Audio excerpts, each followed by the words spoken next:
Good morning, AAA family, Coach Smook Network. It's your boy, favorite Alabama sports media personality, camera. I forgot to turn the automatic rotation off. Ladybug, hey, good morning. Alabama football, fall camp getting ready to start up. A lot of excitement, a lot of build up happening.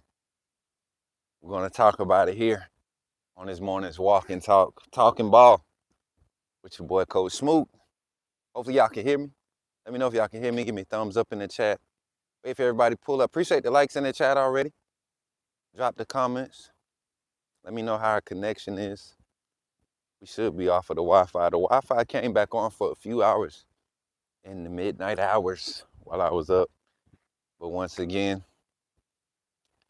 looks like we'll be having some difficulties. And they keep updating. What's up, Jordan? Can you hear me good? Let me know if you can hear me, brother. Roll Tide, man. Please like, share, subscribe. Let's talk some Bama ball, man. We got fall camp coming up. We can talk Bama for the next couple days while we prep for next week's fall camp series. That's when we'll be doing our next live call-in show. Fall camp series starts Monday. So everything loud and clear. Awesome. That's good. It's promising. So we want to take these next 15, 20 minutes to just talk some Bama ball, man. A lot of storylines coming into fall camp. A lot of excitement surrounding fall camp. I think a lot of people are really anticipating the quarterback battle, right? That's probably the number one storyline coming into camp. Hey, good morning, guys. And so I look at it, and I look at the opportunity for this offensive line to truly develop, because that's going to help determine which quarterback is going to start the season. If the offensive line come in super polished in fall camp, and they giving both quarterbacks clean pockets, Austin Mack should win the job. You know, his most senior guy. Yeah, the summer did go by fast, Jordan. The summer did go by fast. Make sure y'all share the stream for us. Let's go ahead and get these viewers up. Want to try to engage in the conversation right at the 5-minute mark. I'm moving too. My little striding. Shout out to all the viewers in the chat. Appreciate the likes. Continue hit that thumbs up button. Share the stream. Let your family know we still here. I know it's a lot. You know what? It's a lot of Bama YouTube channels now. You know, that's why I'll be glad. You know, August 1st, we'll be doing our first. Next week we'll be doing our first segment on Alabama State football. So I've been sharing the content, sharing the page around the local area, and y'all will see a facelift on the channel over the weekend. You know, a couple graphic changes, and we'll be adjusting and getting some footage this season of Alabama State University in the actions. Brian called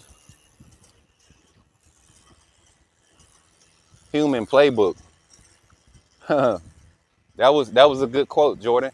So with that, you know what's funny with that?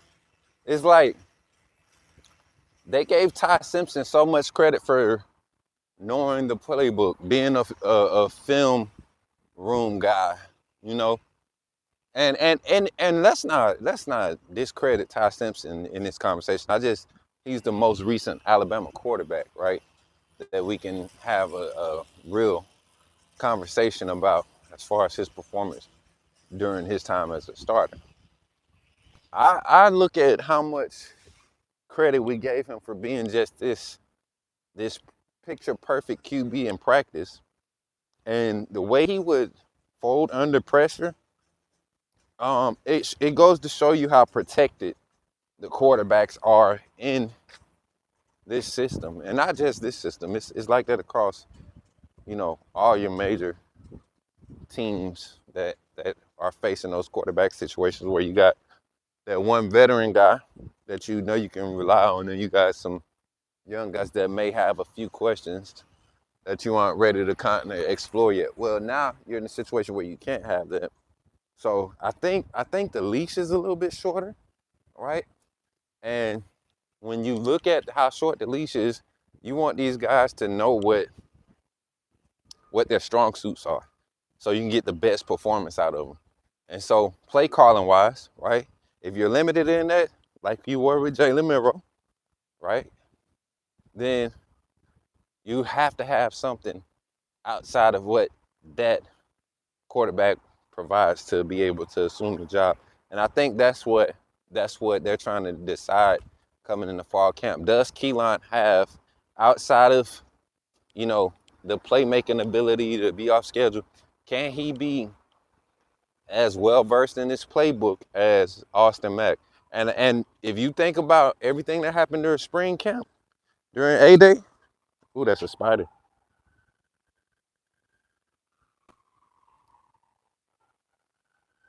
I just walked through a spider web. It was webbing.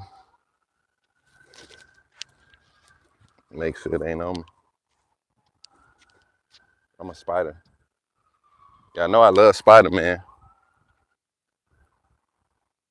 That was a big one though. Anyway, but you think about what Keelan was doing at A-Day. I mean, I saw audibles, right? I saw checks at the line. We saw extending the play, right? Moving the pocket, getting outside the pocket, being accurate on the run, keeping his eyes downfield. You know, maybe one or two plays was questionable, maybe. You know, being that he had a black jersey on, maybe you see a different outcome in a live action, but I think you also see different reactions in live action from a quarterback like Keelan Russell. It's natural to him. He's not uncomfortable being off schedule. And when you have that dynamic, when you can be consistent, it brings a different aspect to your output. It brings a different aspect to your productivity. Like, it puts you in a different bracket. And I think that's what helps Keelan stay ahead in the race for me, you know, and why he is the more logical decision to start. So, is that CC? That's CC. She must be walking today.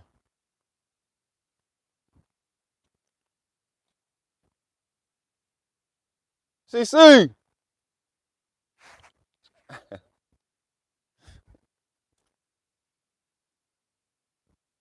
So I look at it now and I say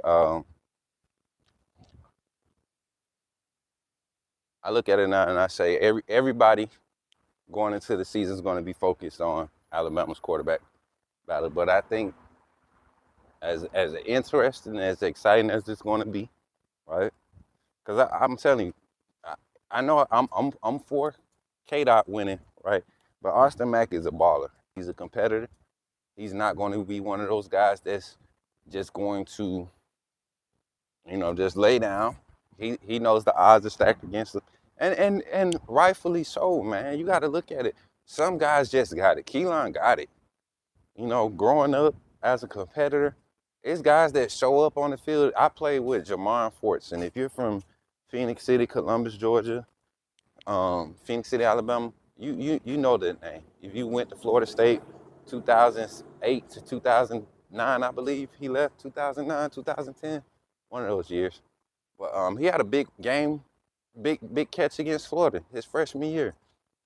Big hit against Wake Forest. Hey, you can go look him up. They call him Jarman Fortson, but it's Jamon Fortson.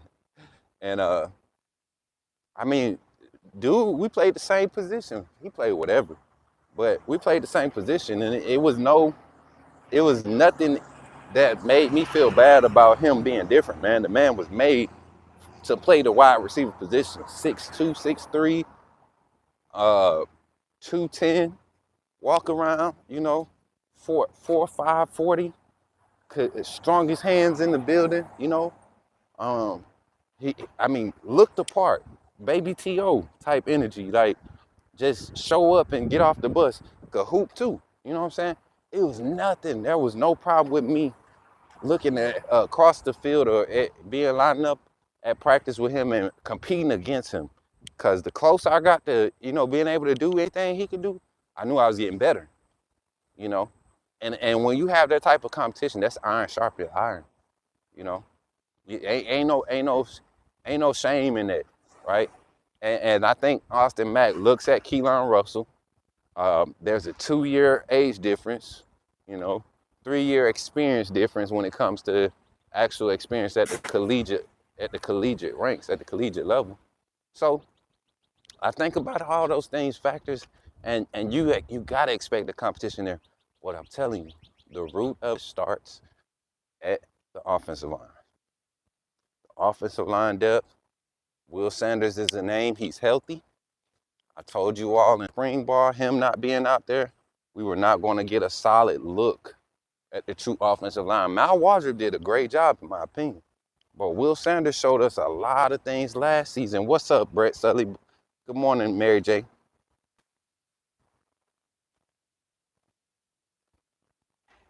Game manager versus game manager talk. And you know what, Jordan? That conversation, I think, is the reason why Kalen DeBoer and his staff find themselves in the same situations around the 7th, 8th week of the season for the last 2 years. The run game is not fluid. You've tried to maximize the hot hand of the quarterback. Good morning. You tried to maximize the hot hand of the quarterback, and that's not sustainable. What's up, Bernard? I'm taking a long route to the gym today so I can talk to y'all, but it's not sustainable. Let's be honest, it's not sustainable. Quarterbacks, especially in that first year starting, they're gonna hit fatigue, man. They're gonna hit fatigue.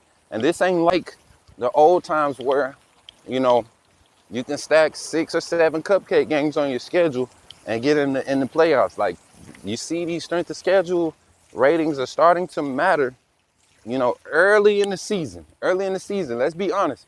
These last 2 playoff rankings, they if you go back and look at how they shaped up, you got questions about the G5 schools, right?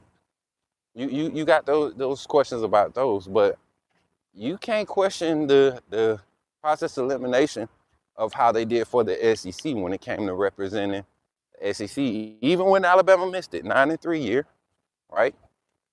They had their rules in place. The technicality of the non-conference champion, all that stuff, it was there. So they have their criteria. As unstable as it is, they're within the parameters of what they initially say. Now, what screws them is the lead up to the final rankings, right? It's like they just put the rankings out just to have them out, and then the final week is when they start making like the real decisions. But that's another conversation. So when you think about just how the season needs to go, you don't want game manager, and you don't want a quarterback to be limited because of your offensive line. Talking about offensive line, Caden Strayhorn is another name. When we talk about competition, oh my God, they just hit the thing. When we talk about competition, right, on the offensive line, Will Sanders and Mal Waldrop at the left guard position, I think is going to be a good one. Javen James at right tackle. Now, Will Sanders is the guy, I think he could play right guard, left guard. He could play some left tackle. We've seen him line up at every spot. But James is nasty at tackle. Him and Michael Carroll on the same side might be the next complete version of what we were getting from Jaden Roberts and before the struggle, Elijah Pritchett, before the struggle. I don't know if y'all remember the Jaden Roberts, Elijah Pritchett combo that we were getting to see early on in the Jalen Miro starting era. That was a solid run combo. We get Michael Carroll and James, 2 big body athletic guys on the right side. And I guarantee you, we're going to see a lot of pin and pull counter action to the left side, where you're going to get those guys stepping, opening up, and lead blocking, to the left side, where you got your big Lloyd Jackson and Mal Waldrop or Will Sanders already posting or sliding and clearing, right? Those type of run action plays where the blocking scheme puts those two in space is going to be crazy lethal for Alabama. And more so in that, like if you got running backs that understand the how to pace those runs and set up the run blocking, this offensive scheme can be so explosive. We saw Caden Proctor. I mean, I know nobody wants to admit it or talk about it, but when Formby was having good games, he was having great games, right? It's plenty of big run clips where you see Wilkin Formby on the forefront, lead blocking for a lot of those big breaks. So I look at it and I don't discount that Alabama doesn't want to run the ball. Do they want to run it a lot? Do I think Ryan Grubb and Kalen DeBoer are okay and comfortable with saying, hey, in order to win this game, we got to run the ball 55 times? Nah, that's not. I don't think that's part of their DNA. But I will tell you this: that those are the great coaches. Those are the ones that can adjust and be that way. And when you go and look at the staff, Ryan Trevathan is a great offensive mind, right? Ryan Trevathan, defensive mind. I guarantee you, when it comes to analytics and pace of play calling, that's going to be something in that room that's talked about on the staff, talked about throughout the season. And you're going to need an offensive line that understands momentum pace calling, right? So, and I'm going to say this, momentum and pace play calling. I'm going to say it like this. So there's every team has a specialty or an identity that they go by, or they try to their persona, so to say. So I think what you're seeing with Alabama, what you're going to see with Alabama this year, is that our run game is the starter. Like, you got to be able to be proactive in the run game, be productive in the run game. But how they design the run game will be based off, like, let's say we're playing against a four-man front, for a heavy four-front defense, right? And our objective, right, is to get to the perimeter. So a lot of outside zone run scheme, a lot of tall sweep actions or jet sweep actions, all that good stuff. Good morning. What sign in? Hi. That's like, Mm-hmm. that's all. I was trying to, I got you. Okay. But what's up, man? So, is that music loud, y'all? What's up, Anwar? So, I'm gonna sit over here. No, I'm gonna go upstairs. I'll go upstairs. So, what I was talking about? Okay, so when I look at the offense scheme and how everything measuring up, run game, we know there's an intent to create a quality run game, explosive. Ryan Grubb talked about it a lot last season, right? Nothing but explosive, hitting the target number of explosive plays. And it's a reason, schematically, it's a reason why the run games and the type of run plays were being called last year. You look at the depth chart, the availability in the running back room. I don't think A.K. Deere had proven himself enough to take on the demand that was coming. And also remember, he battled through a few injuries coming into the season too. So we didn't necessarily have AK 100% throughout the season. But we saw sparks, man. And I think if you gave him the opportunity, he definitely would have done. Oh, that's you? Okay. I thought little homie was about to jump me, yeah. Thought he was about to beat me up. I thought I took his bench. But but you got to look at the offensive line. Got to look at the offensive line. Where, like I said, left tackle, I think we're solid there. Lloyd Jackson. I think he got some depth there. You got young Bear Fretwall. I think he's going to be a guy that develops behind Lloyd Jackson. We're going to get 3 years from Lloyd. Jackson Lloyd. I keep saying Lloyd Jackson. Jackson Lloyd. Um, we're going to get 3 years from him. 3 starting years from him. Mike, same thing with Michael Carroll. I think he'll be here for another this season and 2 more years. I think we got a lot of 4-year guys. Even Ryan Williams, I think he's going to come back for his 4th year. I'm looking at what's happening in college football, how guys are maximizing their college football experiences. If you see a year this year where Alabama does, I think if Alabama wins the national championship, guys like Ryan Williams are going to come back. Xavier and Brown are going to come back to try to go for the back-to-back. It's about legacy right now with this group, and so the competition. This is the opportunity. A lot of these guys are looking at this as the opportunity to really reset the standard, right? To reestablish the Bama standard. Tired of living in the Saban era shadow. All those conversations are getting played out, and I don't know, man. I think it's more prevalent now than it was when Saban first retired. Even at how they doing recruiting, how they doing media, how they do, everything is different, and they not being shy about it. So I don't know. I think people need to understand that this fall camp, right, going into this season, I don't think there'll be a lot of questions lingering after the second week of fall camp. I think we'll know who the starting quarterback is. Offensive line, I don't know. Maybe Will Sanders comes back and they move Mal Waldrop to right guard and Michael Carroll to right tackle, But I'm telling you right now, if in my opinion, if Alabama's looking to establish early run game presence, like just make that a part of the identity of what Alabama is going to be, which you have an opportunity to do. Physical Eastern Carolina defense, athletic, a team that's going to compete, right?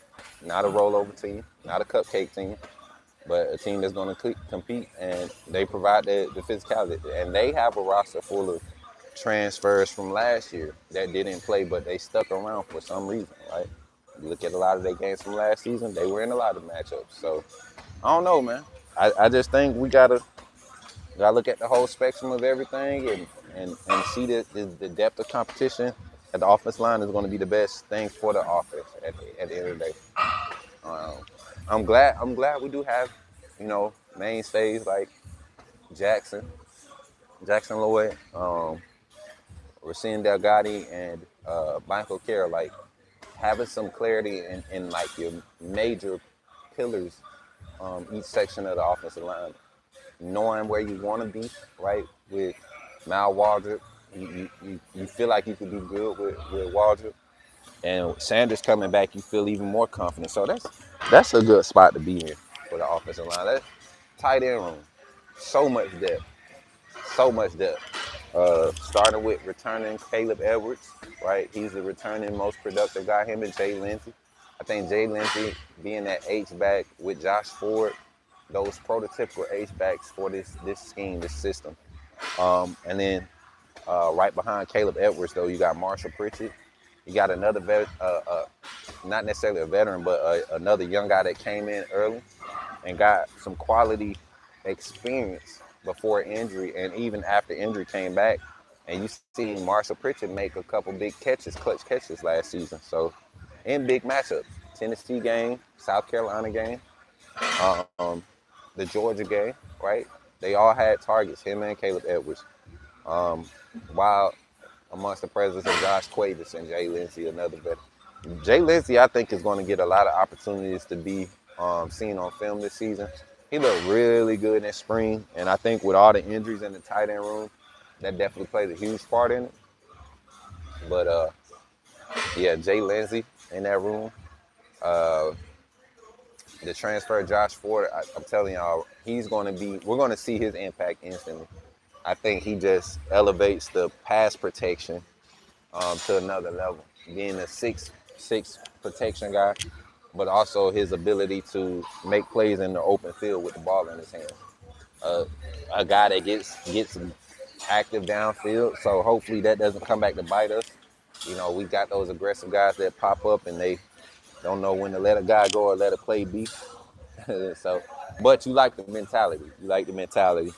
And then we need a nasty type of offense, man. I can't remember the last time we had a nasty group of guys. You know, we've had some political guys, right? But I look at that front. Um, Jackson is a nice guy, but he's a technical genius. So you love that. But then everybody else, um, Waldrop is nasty. Sanders is picky. Like he's one of those guys that gets under the opponent's skin. Delgati's just nasty, right? What's good, Antoine? Good to see everybody in the chat. I'm sorry I didn't see the comments. But Amanda, good to see y'all. Roll Tide, everybody. Good morning. Y'all keep running the comments up, keep running the likes up. Um, and it's to me, the offensive line and the depth there, the competition, the look has to be nasty. All right. Like I said, Will Sanders, Mal Waldrop, that competition at the guard position will be there.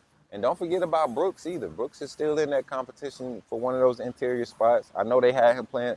That wasn't him playing there. That was Haywood playing at tackle. Brooks is big guard, 6'7". He was playing at guard.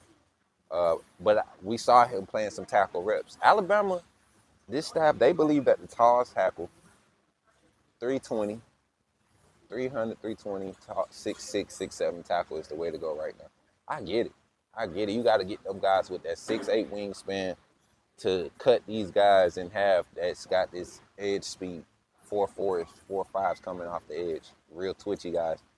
You can't lose passing assets, pass game assets by keeping extra protection in all the time. You're giving the defense an advantage. And so, yeah. Let me look at some of these comments before I start getting into this workout. I ain't even really warmed up yet, so we got time. What you really think about us going to the national to the Natty this season as of right now, Coach? Bernard, I'm gonna tell you this. I think our chances to get in the playoffs are really high. You look at it, even some of the percentages in the games of the win probability we saw from some of your media outlets. I think Alabama 10-2 at worst this season. SEC championship game against a primed Texas or Georgia. I like our chances. SEC championship against an unknown of maybe like a Texas A&M or a surprise Ole Miss, right? And I'm talking teams that I think are really going to Oklahoma. I think those teams right there would be the surprises that would give us maybe a second or third loss in the season. And then playoff-wise, you got to just see in the field right now of returning teams, playoff teams in their rosters. I think the playoff, the 1 through 8 is going to be similar from last season. I think you're going to have similar 1 through 8 with those rosters replacing key spots, but a lot of talent replacing those key spots. You stay healthy, you see 1 through 8 look similar, but 9 through 14 is going to be tricky for me because I think there's some teams that, you know, we've given some harsh judgment over the past few years that are going to flip, you know, that 9 through 12, 14 ranking area. So Penn State being one of them. I know we've talked about them being overhyped a lot, but yeah, that's what I think, man. But Natty, I don't doubt that we can go to the Natty. I don't doubt it. I'm confident that we can. I think that there's a good probability. An 11-1, 10-2 season for Alabama, to me, it sets you up for a good playoff push. Yo, what's good, big homie? Good to see you.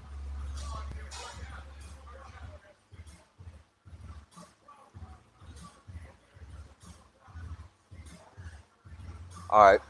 Appreciate the comments, y'all. Continue running the likes up, share it up. We got 19 in the chat. Continue to share it up. I'm gonna be here for like 15 more minutes while I warm up. We got did we do chest? I think we got back, bicep, and shoulders today.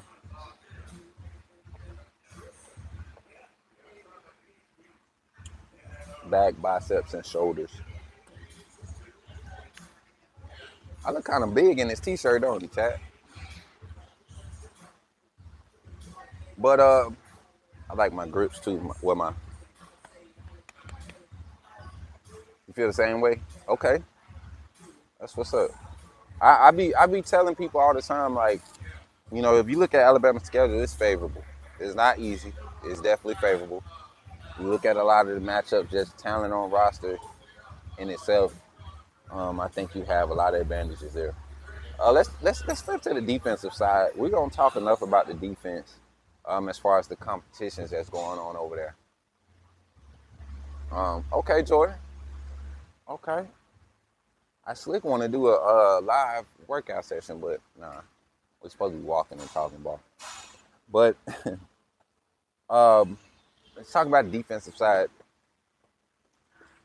I think this year we're in a situation where you don't necessarily have a set starting lineup with the depth of talent on the D line, the amount of experience on the D line, the look of the D line, so many flashes that you've been able to see for the past 2 years, and you mix that with guys that you can look at on film and see that they're proven.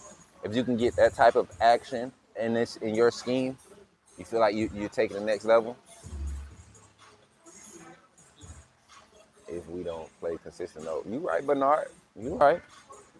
But where would the 8 or 9 come from? Let's be realistic. Before we get into the defensive rotation talk. Let's see where the. So you said 8 or 9. Where would the 4 losses come from? Even with let's say with a offense like last year. Let's say with last year's team and this schedule, Eastern Carolina. Let's be real. We should win that one. Kentucky on the road, you should win that one, right? Florida State, they caught us by surprise, but I don't think Florida State would have been as successful against Alabama and Ty Simpson in week 3 as they were in week 1. So first start on the road, get that to them. But I think this year is a different story. At home in Tuscaloosa, that's 3-0. In week 4 against, who is that, South Carolina or is it Mississippi State? Got week 4 against Mississippi State, I believe. Mississippi State. Yeah, it's Mississippi State. And then you got Georgia, right? So realistically, you're talking about the first quarter of the season, 4-0, right? And you got Georgia. That might be one. I give you that one, 4-1. South Carolina week 4. So you got still 4-0. You got South Carolina at home. You got Georgia. No, we go to South Carolina this year. And then you got Georgia. So 4-1. And after Georgia, who you got after Georgia? So who will we? Like we do, we have a solid stretch of games. Even our gauntlet part of our schedule, LSU on the road, may be weird, and Tennessee on the road, like 9-3 at the worst, man. And I'm not even confident in Tennessee having enough to beat us, right? But LSU, they might have the hype and the talent around it. You got Lane Kiffin offense, maybe catches Kane Wommack and the defense slipping in that environment, maybe, but I doubt it. We've seen this team tested. I just don't see it. So I see it. 11-6 defense. Let's talk defense before I get out of here, y'all. Across the front, man. Across the front, the D line. Going to get Tompkins, Green, Caleb Smith coming back to the state. Keldrick Bingsley, he's going to be a huge add. Like this, we went out and got some guys that's just going to be some solid adds. You look at the Florida State game from last year, Jeremiah Beeman was a dog. And you couple that with losing him and then seeing London Simmons come in and do the same thing, you're getting that. You're getting Beeman, Simmons, Green, and Tompkins on your front. Like you can have a solid 4-man front. you could stand Yanzi up. Yanzi could really be and I think skill set wise, he's not as fast as Harold Perkins, but Yanzi playing a strong side backer would not be a bad idea. Him floating around the middle of the defense, he's athletic enough. 6'4", 255. I've seen that young man at the high school level play Mike linebacker.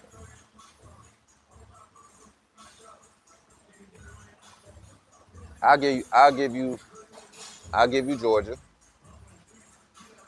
I'll give you Georgia. My fault, y'all. I'll give you Georgia. I'll give you Auburn. I'll give you the Iron Bowl. LSU, Tennessee, I can't. And Oklahoma, we don't have Oklahoma this season. We don't play Oklahoma this season. Oh, they yamming down there today. Shout out to Gorilla Mind. Nice, easy, CZ pro workout, pre-workout. Man, y'all think I could shoulder press these 85s?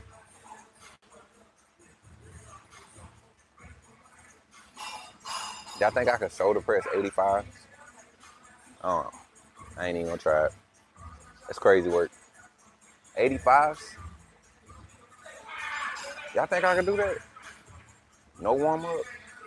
I'll warm up with the 50s.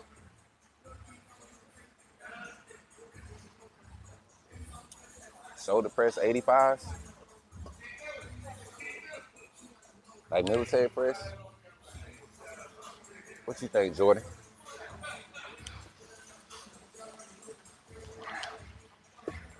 I probably could. I did legs last night, y'all. I'm gonna post my leg workout on my TikTok. That jump was pretty intense.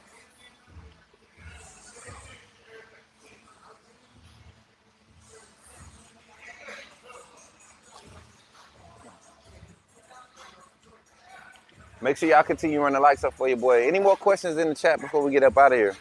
Defensive line rotation is gonna be huge. Like I said, I lost my train of thought, y'all. ADHD. Defensive line gonna be huge. Like I said, Jeremiah Beaman, London Simmons. But guys, we got pluggers now. We got pluggers for this defense that aren't, 6'1", 6'2". Stephen Bull is 6'4", 325 or 315. I think he's about 315 now. Asai Faga, 6'3", 315, 320. Pluggers that can move. Faga can track the ball. Is Edric back? Edric Hill is back, right? I need to check the roster. Is Edric back? I can't remember. But then we got Mari Johnson. We got Mari. Mari made a splash coming in. Corey Howard was a surprise. I did not expect him to come in and make the splash he made. Playing that bandit role, playing some wolf. Fatua Henry playing some bandit, playing some wolf. Like that front is deep, man. You're talking about 11, 12 man rotation right now.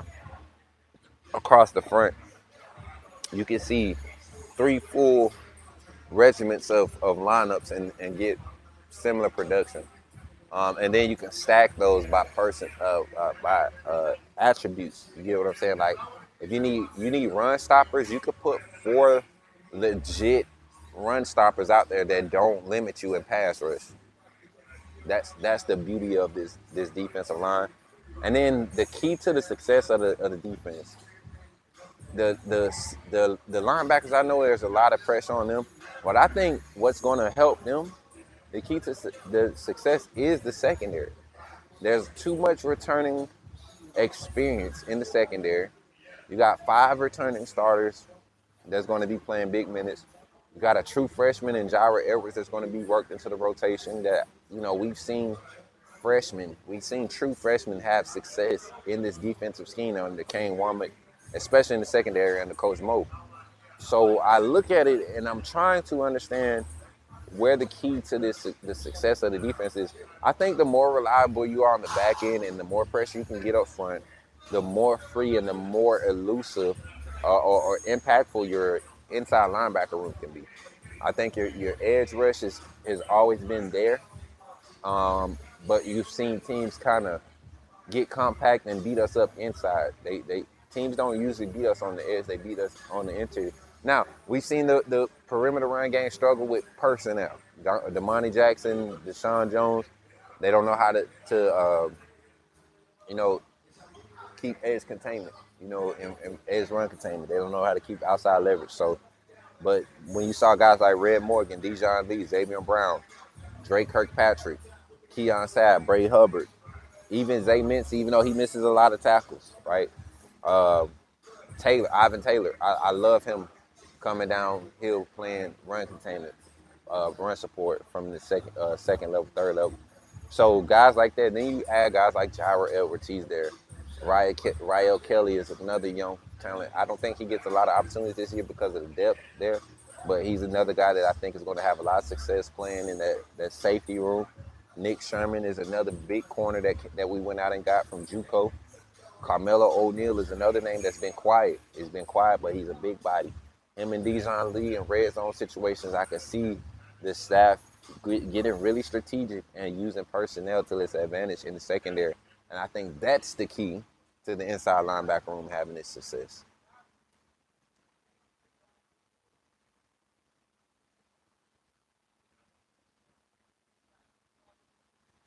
I'm telling you, man, it's to me, this year's defensive line rotation, the back end, even if you don't get, I think even how they played the secondary last year, you saw Damani, Zabian, Red, Deshaun Jones, you saw four corners really get opportunities last year. I think they go deeper this year. I think you should have saw more Cam Calhoun last year in spots where Jones and Red struggled. You saw Drake Kirkpatrick in the safety room get a lot of opportunities. Dave Mincy. Like, you saw four-man rotations, both at corner and in the safety room. So I think your top 8 DBs, when you look at it, you got in the corner room, ZB, Chuck McDonald, Dijon, and Red in your corner room, right? And right after them is Carmelo. I think they're really high on him. Even a true freshman, Jordan Edmonds, saw him thrown in the fire. So that corner room, you got about a solid 6-man rotation. And then you got Zion Gibson and, like I said, Nick Sherman is going to float from that safety and that corner room. What other freshman corners, other cornerbacks? I'm missing the name. I said Chuck. Can't forget about Chuck McDonald. I think I've talked so much. I talked about him so much during spring. He's going to be the one that really changes the landscape of what the Alabama DB looks like, right? I think, well, that enforcer mentality of the cornerback room. We haven't seen a guy that really comes up and can really play on the ball like Chuck does. Dijon is great playing the ball in the air, high pointing it. He's great playing off coverage, reactionary. Almost want to throw him at safety because of his length and his range, but you can't take him off the boundary with his fluidity and how much space he can cover. This secondary, the rotations, the type of personnel group that you could throw out there. You're talking about a 5-man DB set. You could have Dijon at corner, Zabian at the opposite corner, at the strong side corner, Dijon at ISO corner. You could put Chuck McDonald at your nickel corner, right there at the slot, which is, for me, that's my first. That's my best group, the best 3 out there. And then over top at safety, I would love to see Bray Hubbard and Jairo Edwards. I know we got Keon Sabb, but I would love to see Bray play over top, put Jairo in the box, or I mean, they're interchangeable. But then let's go with the obvious, Keon Sabb at free. Let's take Bray Hubbard off the field and put Ivan Taylor in the box and put Bray, not necessarily take him off the field, but now you pull a linebacker off the field. You want to get small. We're going 3-man front. You got Yanzi standing up. You got Bray Hubbard in the box as your extra linebacker. You got a Jack now on the field. Like, and you got coverage. You got run support. You got an intensity. You got guys that are this secondary, the personnel groupings, and you saw. I don't know if y'all paid attention, but during spring ball, there were certain DBs doing pass rushing drills, ripping through, coming off the edge, and doing pass rushing drills, trying to block the ball. Mimicking blocking the pass from a quarterback. So I think Alabama's figuring some things out. They're getting a little unorthodox from what probably the culture is being used to seeing, and it's trending in the right direction. But y'all, I'm feeling this pre-workout drink. I'm feeling good. About to go ahead and get this workout in. Y'all tap in. I'm gonna be doing more mobile lives until next week. We're just gonna take our time. I'm in school, so I've been locked and loaded on schoolwork, making sure I submit my assignments. I will be live again today. I will check in again today. We'll have some more conversations. And y'all just make sure y'all tap in, like, share, subscribe. Make sure y'all like the stream and share. Continue to support the Coach Smook Network. We're going to continue to grow. Next week, man, we kick off our fall camp series. We ready for the season starting next week. All right, much love, y'all. Remember, when you see me in the streets, holler at me and say, put me in the game, Coach Smook. I'll catch y'all in the next one. Be